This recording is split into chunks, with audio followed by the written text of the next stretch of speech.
Uma boa noite a todos. Vamos dar início à nossa reunião com a leitura do livro Seara dos Médiuns, Verbo e Atitude. Reunião pública de 3/6/60, questão número 263. Disse um grande filósofo: fala para que eu te veja. Muita gente acrescentará: escreve para que eu te veja melhor. E ousaríamos aduzir: age para que eu te conheça. Julgarás o amigo pela linguagem que use. Entretanto, para além da apreciação vulgar, todos necessitamos do justo discernimento. Mará falava com mestria, arrebatando o ânimo da multidão, mas instigava a matança dos compatriotas que não lhe empossassem as diretrizes. Marco Aurélio, o imperador chamado Magnânimo, escrevia máximas de significação imortal. No entanto, ao mesmo tempo determinava o martírio de cristãos indefesos, acreditando com isso homenagear a virtude. O Werther de Goethe é um poema de magnífica expressão literária, mas não deixa de ser vigorosa indução ao suicídio. As declarações de guerra são, de modo geral, documentos primorosamente lavrados, todavia representam a miséria e a morte para milhões de pessoas.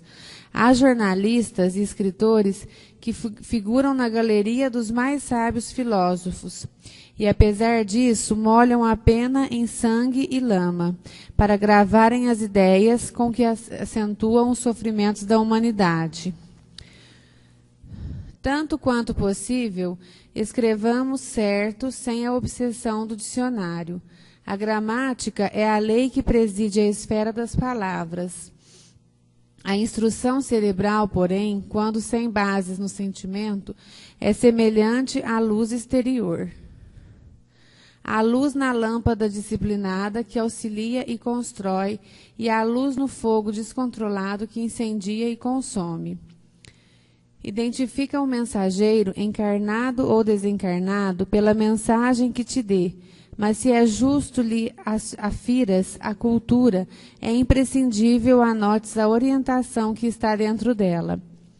O navio pode ser muito importante, mas é preciso ver o rumo para o qual se encaminha o leme. Se o verbo apresenta, a atitude dirige. É por isso que Jesus nos advertiu: seja o vosso falar sim, sim, e não, não.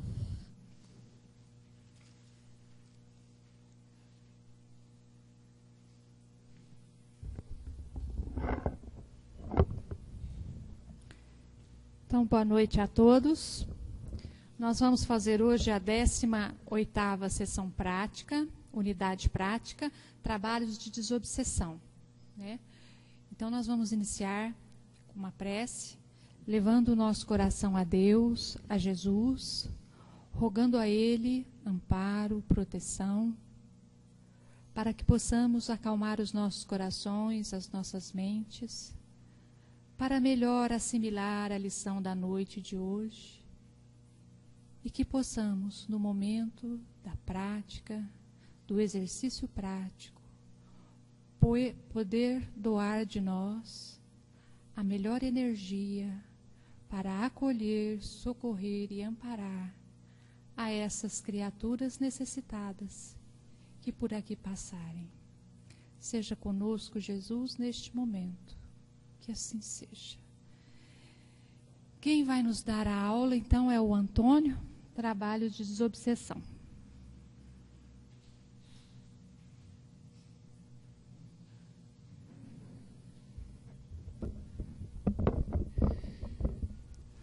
Boa noite a todos. Então, na reunião passada, nós falamos aqui sobre doutrinação, né? Às vezes a gente adianta algumas coisas que vocês ainda não irão vivenciar, mas é para dar, assim, uma visão geral, né?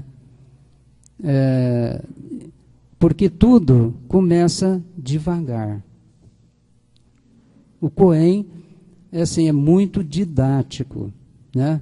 Como vocês têm visto, tudo é devagar, gradativo, né? E agora, nessa altura, o que nós estamos vendo? Tudo aquilo que nós aprendemos por parte, né? Agora nós já estamos usando tudo aquilo numa situação só, né? Porque o objetivo era chegar numa reunião mediúnica, né? E a reunião mediúnica, como meta, é a desobsessão, né? Mas isso não quer dizer que já agora, nessa segunda etapa, vocês já vão enfrentar uma reunião de desobsessão no seu verdadeiro sentido. Não. Os espíritos que vão ser trazidos, porque tudo tem uma coordenação, tudo tem uma administração. As coisas aqui não acontecem por acaso, né? Tudo tem um planejamento, né? Então, de início, são espíritos mais brandos, espíritos andarilhos, estão andando sem rumo. A gente fala andarilho. Espíritos que estão andando aí sem rumo. Às vezes não sabe que desencarnaram, ainda não despertaram, né? Porque, vejam bem, se os benfeitores foram pegar esses espíritos, o que pode acontecer? Eles não vão percebê-los, porque eles estão materializados, estão num grau de materialidade que dificulta eles perceberem os mentores. Então, o que a espiritualidade faz? Usa os encarnados, né? Usa os encarnados. Então, é por isso que nós estamos fazendo todo esse estudo, todo esse preparo para servir nessa situação de socorro, de encaminhamento, de acolhimento desses irmãos nossos, né, que deixaram o corpo físico e estão na outra dimensão. Mas por vários motivos, né? Às vezes falta de religiosidade, falta de trabalho no bem, desencarnaram, né? E muitas das vezes, sempre a gente desencarna, pessoal, conforme nós vivemos. A morte não é um passe de mágica. A morte não transforma ninguém. A pessoa continua com aquela visão de mundo que ela tinha, né? Se a pessoa acha que a morte é o fim de tudo, né, que não existe vida após a morte, vai chegar lá, vai ficar dormindo, né, porque foi o que ela colocou na cabeça, foi o que ela se programou, né? Aí os espíritos vão lá tentar despertar, a hora que eles veem que é alma do outro mundo, eles saem correndo em desabalada.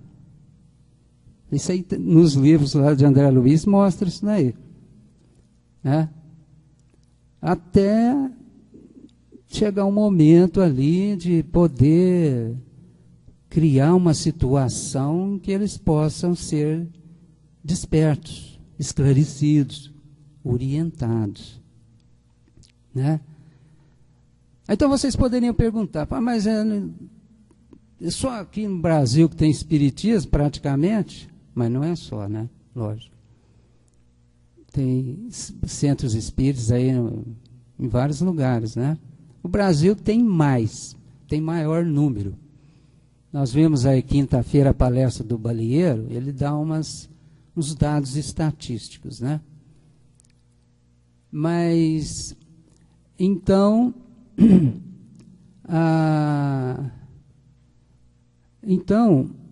não, há lugares que não tem realmente centro espírita. Então, onde que é feito esse trabalho? É no plano espiritual. É feito no plano espiritual, né? Aí é lógico que a espiritualidade tem seus recursos também, né? Mas quando eles podem contar com a disponibilidade dos encarnados, principalmente encarnados que, como vocês, fizeram COEM, né? Fizeram um curso para isso, sem contar o que já fizeram antes de nascer. Porque vocês não estão aqui por acaso também, né? Vocês estão aqui para recordar o que vocês aprenderam lá e colocar em prática aqui no campo dos encarnados, né? Então, quando eles encontram, eles vêm trabalhar conosco. Por quê? Porque é útil, né? Esse atendimento é muito importante, porque vai tratar espíritos que estão no nosso nível, que estão mais para nós do que para os espíritos superiores.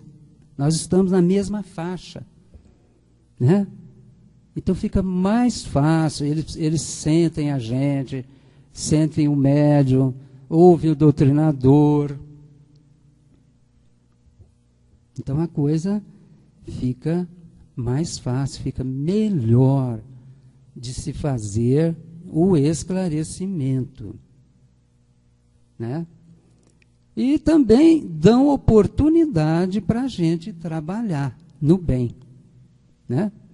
Para a gente trabalhar no bem, que é a melhor terapia que existe. Para tudo, é o trabalho no bem. Jesus falou, a doença é condição do pecado. O amor cobre a multidão de pecados, né? Então a moeda, lá no Evangelho eles falam da moeda da caridade. Através da caridade que nós resgatamos os nossos débitos do passado. Então é uma maneira objetiva de se viver. Este deveria ser o verdadeiro objetivo de todos na vida. Mais do que conseguir uma casa própria, comprar o carro do ano, fazer uma viagem para o exterior, ou seja, até aqui em Leão de Judá, né, como nosso amigo ali fez, que é um lugar muito bom, né, Silvio?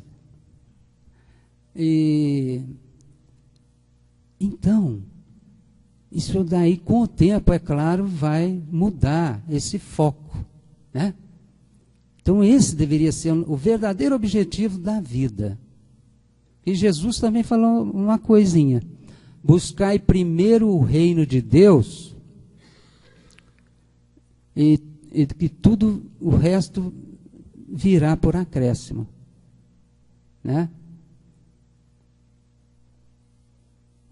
Isso não quer dizer que você, botando o objetivo de caridade, de fazer o bem, você não vai deixar de adquirir uma casa própria, de ter um bom curso, uma boa profissão. Pode ser o que você almeja, né? A sociedade, com a sua diversidade de indivíduos, né? Nessa diversidade que nós crescemos, que nós avançamos, que nós progredimos, que nós aprendemos, cada um tem que servir de um jeito. Cada um de nós vamos ter um papel na sociedade, ou como médico, ou advogado, ou um simples operário, um varredor de rua, um professor, um publicitário, né? Todos nós, né? Ser um bom político, né, Luizinho? Então, a espiritualidade nos dá esta oportunidade, gente, né? Oportunidade da gente crescer. E nessa vivência aqui da mediunidade, porque existem 1000 formas de ser bom, 1000 formas de se fazer o bem, né? Quando se fala em fazer o bem e ser caridoso, não é só num aspecto, não é só numa maneira. É muito amplo isso daí. É ser bom em todas as circunstâncias, com todas as pessoas, né? É ser bom até por, como dizem que o malandro, se soubesse que ser bom é vantajoso, ele seria bom até por malandragem, né? Mas, então, gente, isso aqui que nós estamos vivenciando, né, é um aspecto de ser bom. A pessoa pode ir para o lado social, o lado assistencial, em qualquer lugar que ela esteja, ela sempre tem condições de ajudar, de ouvir uma pessoa, de acolher, né? De encaminhar, de orientar, de se doar, de levantar, de dar a mão. 1000 coisas, né? Por mais que a gente fale aqui, isso aí é o infinito, essas oportunidades, né? Então, na área mediúnica, no centro espírita, o trabalho de desobsessão também é um campo de caridade, de doação. Nós ali estamos doando, a vocês nesse investimento desse curso, em termos de tempo, frequência, dedicação, estudo, leituras lá em casa, né? Esse investimento já é uma caridade para vocês, para nós. Por quê? Porque vocês estão se preparando para ser um servidor de Jesus, para ajudar, né? Ajudar quem? Pode ser, como nós já dissemos, encarnados e desencarnados. No caso da obsessão, já nos aparece esses dois indivíduos, o encarnado, que está sofrendo a influência, e os espíritos que estão ali cobrando, porque no passado, aquele que hoje está sendo obsediado, foi o algoz deles. Foi o algoz. Então é a vítima que volta para cobrar, para querer vingar. Ela desconhece a luz, o evangelho, né? Ela só tem aquilo na cabeça, na mente. Ela só tem aquela ideia fixa de vingar. Ele só lembra isso aí, gente. A pessoa pode passar séculos, ela, né? Durante aí o trabalho, os anos a fio que vocês vão permanecer aqui ou em outra casa espírita, vocês vão ter oportunidade de conversar e até perguntar. Mas por que? Esses dias eu perguntei para um espírito, por que você, mas faz tanto tempo, por que você está com esse desejo até hoje? O caso era comigo, viu, gente? Por que você está, né? Eu perguntei assim para pesquisa. Ela falou, é a raiva, né? É a raiva que eu fiquei de você. Então vejam bem, isso é de dar dó, não é mesmo? Eu fiquei até envergonhado. Eu pedi perdão, né? Prometi ajudar no que Deus permitir. Ele até saiu assim: reza para mim, para eu te perdoar.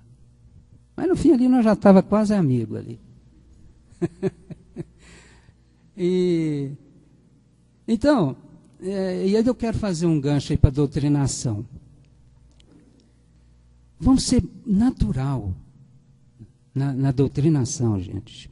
O Espírito apareceu ali, não precisa criar um chavão. Seja bem-vindo, em nome de Deus e de Jesus, né? Todo que Espírito que aparecer ali, você vai falar isso. Não, você fica natural. Igual a gente fica aqui com os encarnados, fica espontâneo. Não precisa ter medo, né? Fica natural. É um irmão, ele só está usando o médium, ele só está em outra dimensão. Mesmo que seja encarnado, ele também estará em outra dimensão, né?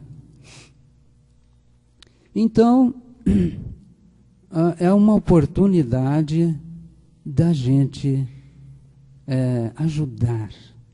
ajudar irmãos que estão nessa ideia fixa que a gente chama de obsessão, né?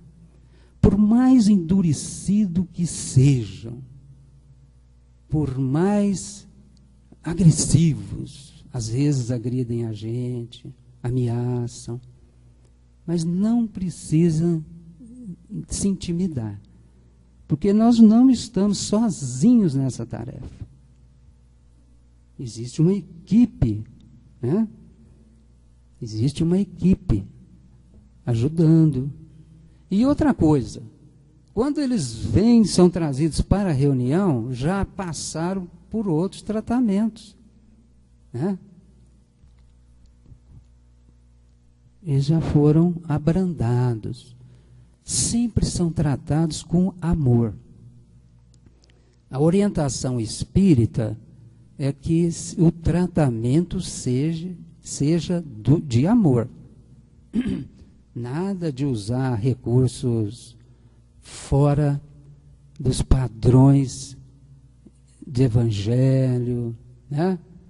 Nada querer acorrentar, engaiolar.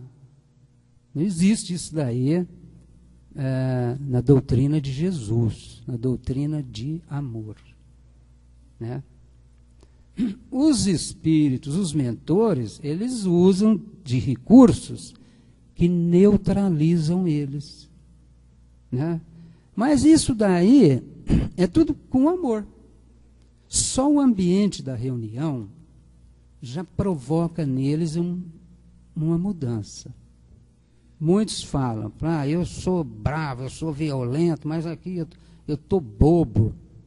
Eu não sei o que aconteceu comigo aqui, vocês usaram alguma coisa aí, que eu estou bobo, né?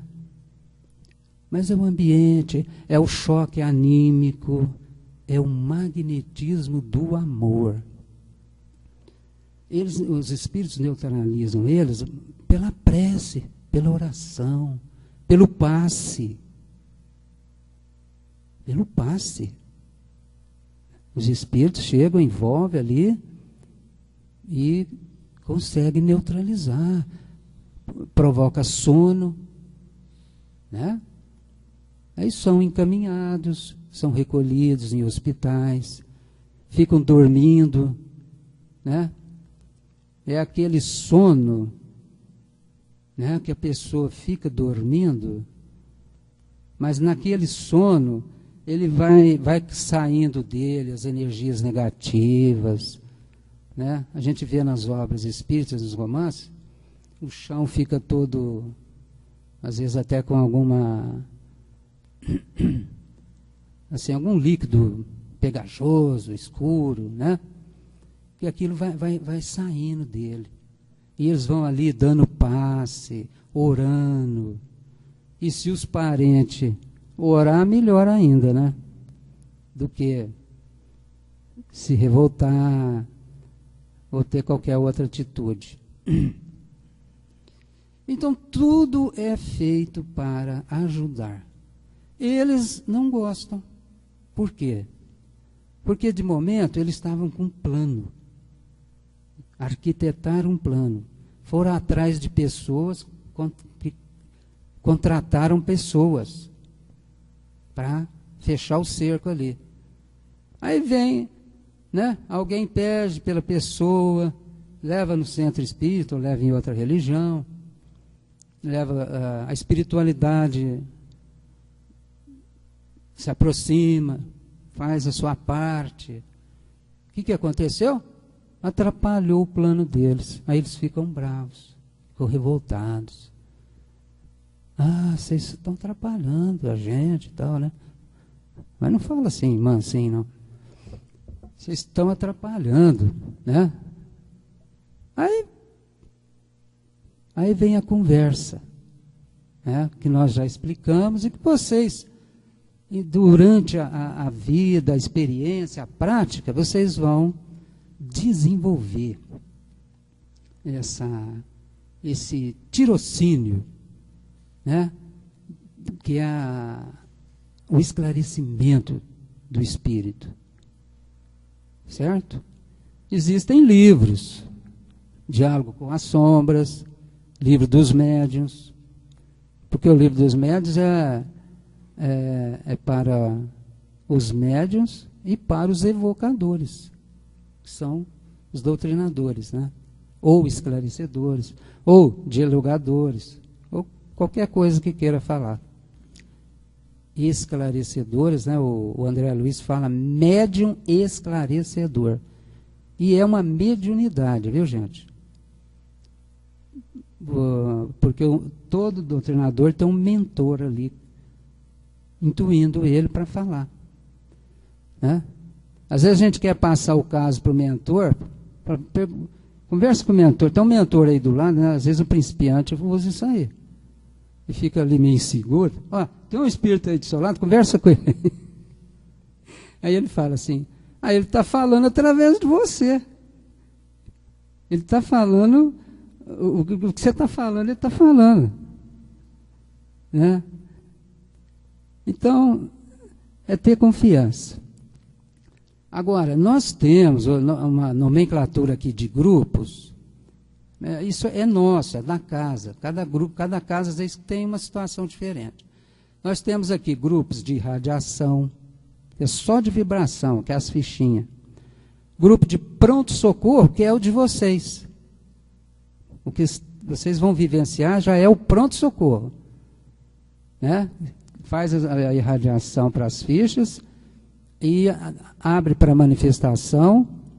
E as manifestações podem ser relacionadas com as fichas. Né? Nós temos o grupo de socorro, que é um atendimento mediúnico mais brando, para casos mais brandos. E a desobsessão, que é para casos mais graves. Né?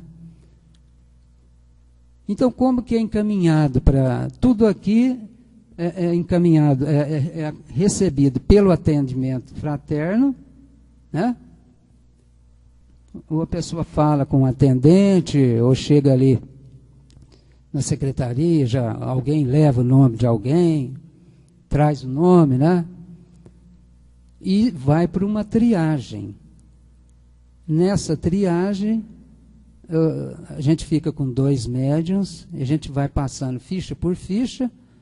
Geralmente, atualmente nós temos 3 triagens, nós estamos fazendo uma média de 35, 40 por triagem.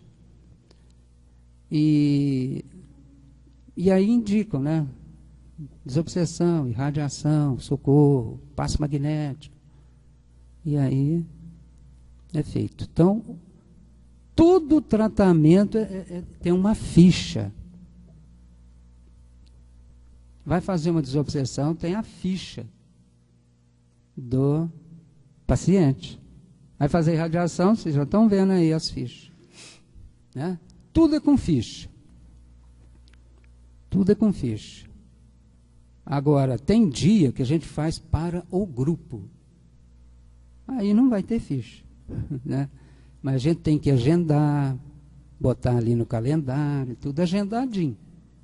Para a gente agendar uma desobsessão é com uma semana de antecedência.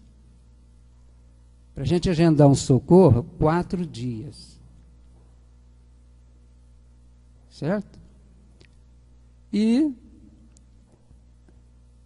agora, exige. Vocês não, como eu disse para vocês não vão sair do COEM e já pegar uma desobsessão. Né? Nós vamos esperar vocês amadurecerem mais. Esse ano vocês vão passar pelo pronto-socorro. Né? O ano que vem, vocês vão terminar, continua pronto-socorro. Às vezes fica aí mais uns 2 anos. Então, às vezes, para chegar numa desobsessão, para trabalhar, são 4 anos. Certo? Porque a gente não pode jogar ninguém assim, né? Exige que a pessoa esteja mais amadurecida, que as costas já tenham criado já um calinho, né?